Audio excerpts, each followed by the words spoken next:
2023ஆம் ஆண்டு தொடக்கத்திலிருந்தே நடிகர் விஜய் அவர்கள் அரசியல் கட்சி தொடங்கியுள்ள நிலையில செய்திகளுமே வெளியாச்சு. அதனை உறுதிப்படுத்தும் வகையில 2024 பிப்ரவரி 2ஆம் தேதி தமிழக வெற்றிக் கழகம் அப்படின்ற பெயர்ல புதிய அரசியல் கட்சியை ஸ்டார்ட் பண்ணாரு. இதனை தொடர்ந்து கட்சியுடைய கொடி, கொள்கைகள் உள்ளிட்ட முக்கிய அறிவிப்புகள் அடுத்தடுத்து வெளியிடப்பட்டது. தவேகாவுடைய முதல் மாநாடு விழுப்புரம் மாவட்டம் விக்கிரவண்டியில மிகப்பெரிய அளவுல நடந்தது. இதன் பின்னர் சுமார் ஒரு வருட இடைவேளைக்கு பிறகு இரண்டாவது மாநாடு மதுரை பாரபத்தியில மிக பிரம்மாண்டமாகவும் நடந்தது.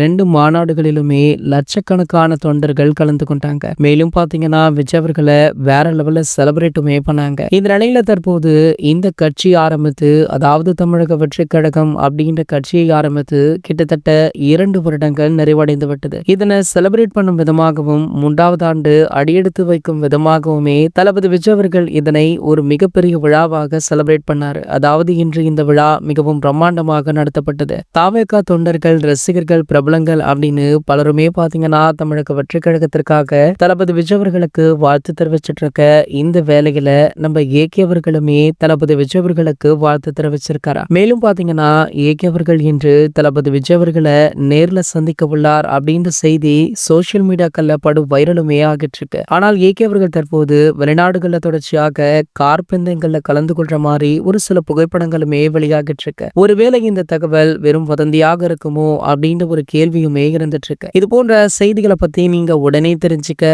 நம்மளுடைய சேனலை மறக்காம சப்ஸ்கிரைப் பண்ணிக்கோங்க.